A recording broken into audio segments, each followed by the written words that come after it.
Hi and welcome to Healthy Life Hacks. I'm Jennifer Jefferies, the present-day wise woman, a realistic naturopath coming to you from the surfing beaches of Australia. This podcast is for those of you who are wanting to really rock your life and health and live from a place of prevention. Let's get into today's episode. I get asked all the time, what are the best protein powders for women 40 years old and older for maintaining muscle mass, our energy levels, and overall health and wellness, because it becomes even more important as we age. So I thought it's time. Yes, it's time for me to break down the different types of protein powders and, with my naturopath hat on, share with you what I see are the criteria for selecting a protein powder that's going to work for you if you're a woman over 40. Let's go. So before I go into which ones, I thought I'd give you a bit of a basic understanding of the different types of protein powders and the pros and cons for each. So here we go. First one is whey protein. So whey protein is derived from milk. Whey protein is one of the richest, widely studied sources of protein on the planet. It's rich in amino acids, which is important. I'll talk about that in a moment. And it's really quickly absorbed depending on gut chemistry. So you want to make sure your protein powder has everything you need for that to happen to. I'll talk about that in a minute. And it really does make it the easiest and most ideal for post-workout recovery, unless you're having a plant-based diet. I'll talk about that in a moment. So it's great for women who exercise regularly and who want a fast muscle recovery. The cons: some women can have a dairy intolerance, such as bloating, or if they're sensitive to lactose. So I just want to throw in here, women who show with lactose and gluten intolerance, it's usually just because their gut chemistry is out of balance.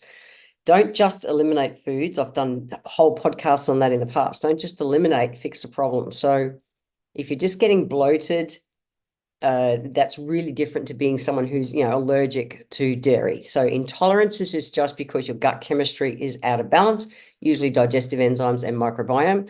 Fix the problem. Don't just say, I can't have it, I'm intolerant to it. Fix the problem. Seriously, I don't know. Anyway, let's go. So the next one is from casein. Casein is also from milk. Now, casein digests much more slowly than whey and provides that steady release of amino acids. Amino acids are the building blocks of proteins, and they're essential for muscle repair, brain function, hormone production, and also overall kind of cellular health. Now, the pros of having a casein protein is women are looking for a slower release protein to keep them feeling full longer, such as in the evenings at bedtime, okay? The cons are the fact that it's still dairy, okay? So if you are having some kind of sensitivity, irritability to it, maybe it won't be suitable for you, or obviously if you're more a plant-based person. So that's a big difference. So we think whey protein, great for muscular, we're wanting to get muscular recovery better, faster. Casein is about keeping us feeling satiated, being full, that feeling of being full longer. It's a slower release protein. Next one is collagen protein. This one frustrates me a bit at the moment because I'm seeing a lot of people, particularly women, who are saying, hey, Jen, look, I've got 30 grams of collagen protein and it's only 100 calories. And so this is my meal replacement. I'm like, no, this is not your meal replacement. This is not cool. So how do they make collagen protein? Well, it's coming either from animal bones, animal tendons, tissues, things like that. It's coming from the fish scales and fish bones. So it's ground up animal bits, but the thing is, it's not a complete protein. It's just not.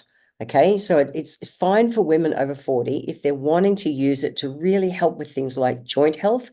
If you're doing it with joint health, you're going to be using something like a bone broth. If you're wanting it for skin elasticity, like hair, skin, and nails, you're looking for a marine collagen, one that's from the chopped up fish bits. So that kind of collagen protein oxidizes really fast. So whether you're going to use a fish source or a ground up animal bone source, you want to make sure that it's at least been partnered with things like vitamin C and check that it's a really quickly packaged product once it's made, because it oxidizes really fast. It's not going to do what you want it to do. And it's pretty gross when you think about it, that you're having rotten ground up animal bits. So who's it good for? Well, it's good for those who are looking for joint health, if it's the bone brothy part, or hair, skin, and nails, if it's the marine collagen part, okay?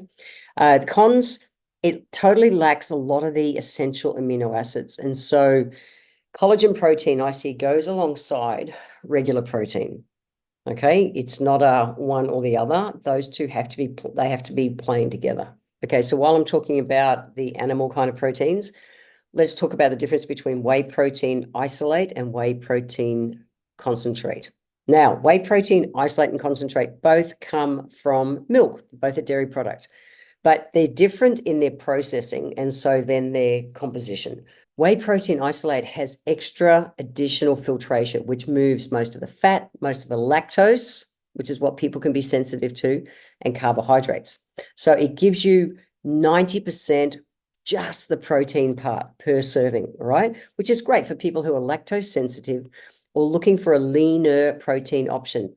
It's not a full meal replacement. It's where you want to add in some extra, like do a bedtime belly buster or something, get that extra 20 to 40 grams of protein right at bedtime if you're really concentrating on building muscle. So then on the other hand, you've got whey protein concentrate.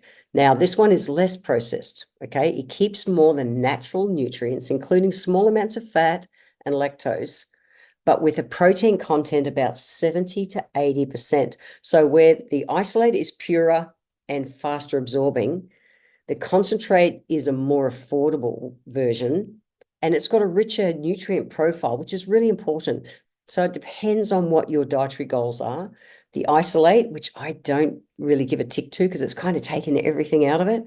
So that's if you're wanting what they say lean muscle and digestion ease, because it doesn't have the lactose. However, I am more of a fan, and I absolutely take a whey protein concentrate when I'm wanting to get an extra, 20 or 40 grams of protein. I aim for the 100 grams plus per day. So sometimes, depending what I'm doing, and like I'm traveling at the moment, I'm sitting in a hotel room in Perth at the moment in Australia, I can travel with the whey protein concentrate and just toss down, 40 grams of that quick and easy. When I jump out of the surf, I've just done my exercise, I'll toss down 40 grams of protein straight away after I exercise to maximize, that building of lean muscle. So there's a place for it. It is not a full meal replacement. Just that's a really important difference, okay? Have you ever wondered how your life could have been different if you'd had access to this type of content at a younger age? Look, this is why I need your help. I'm working to build the #1 platform that gives real and easy to integrate healthy life hacks and mindset to help you get well and stay well. This show only grows by word of mouth and new subscribers. It would mean the world to me if you could click the subscribe button right now, leave a 5-star written review, or drop a comment below. Share this episode with a friend and I would be forever grateful. Now, let's get back to this week's episode.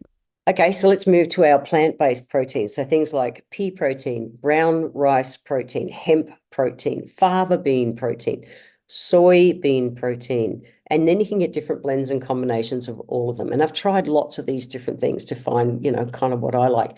Now, they are an absolutely great alternative if you want to keep away from dairy, whether you're vegetarian or vegan or just prefer plant-based options with some things. Or if you're thinking sensitivity-wise, you're wanting to eliminate dairy. They're great, okay? Majority of them don't have the full amino acid profile. So I spoke about what amino acids were. They're really important to us. And so if you're going to get a plant-based one, make sure they at least have the full amino acid profile. And I promise they'll brag about it if they do. It's an important thing. Pros, they're great for women who are vegan, lactose intolerant, or prefer plant-based options. But the cons, the single source of plant proteins can lack, like I said, amino acids. And so if you're going to do it, get a blend of a few. And of course, if you're going to do something that is soy-based, if you're going to do a soy protein, make sure that it non-GMO. That's just, I don't think I even need to say that, but I do say it, all right? And make sure that it's got the full amino acid profile. Otherwise, don't touch it. Another protein source that I make use of endlessly is egg whites. I'm a big fan of eggs. I actually am. I'm plant-based. We don't cook any kind of animal, anythings at home. Occasionally when we go out, we might have a piece of fish, but we're predominantly a plant-based family. My wife and I, we both like eggs. So we go through a dozen or so eggs a week, and I'll have, say, 4 eggs at a time, and I'll give 2 or 3 of those yolks to the dog, and I'll just have 1 or 2 of the yolks. And that way I can get, 20 or maybe 24 grams of protein, because most eggs are about 6 grams of protein per egg. and I can get that, but with the lowest amount of of good healthy calories. I don't go just egg whites. I definitely bring egg yolk into it because there's so much goodness in egg yolk as well. So the good thing about egg whites is that they're highly digestible and they're a complete protein with no dairy. So they're a no-brainer. So if women want a non-dairy, highly bioavailable kind of protein source, egg whites are great. But like I say, it's about 6 grams of protein per egg white. They're actually still quite low. Okay. Now the cons, there are some people out there who are allergic to eggs. So that's a thing if you are one of those people. And it's a slightly higher price than something like a dairy protein. So what is the BAM, the bare ass minimum of the best protein powders for women over 40? It depends on what you want it to do. So if you're wanting mainly for muscle maintenance and metabolism, whey or plant-based blends are ideal, making sure they've got that complete amino acid profile and really high bioavailability. If you've got hormone imbalances happening and with amongst your weight management, the plant-based proteins, provided it's a non-GMO soy or pea protein, can help due to their natural phytoestrogen content. Okay, so it may help to assist in that hormonal balance. And if you're really wanting to play with joint flexibility, hair, skin, nails, well, then a collagen protein is a great one to pair with your other complete protein source. What are some key things you just want to make sure you're getting right when you're choosing your protein? Quality matters. Look for organic, grass-fed if you're going to do a dairy source. Make sure it's close to nature, so no GMOs, really important. Minimal ingredients for the protein powders. I don't want one that's got 50 different things in it, and I definitely don't want any artificial sweeteners or fillers.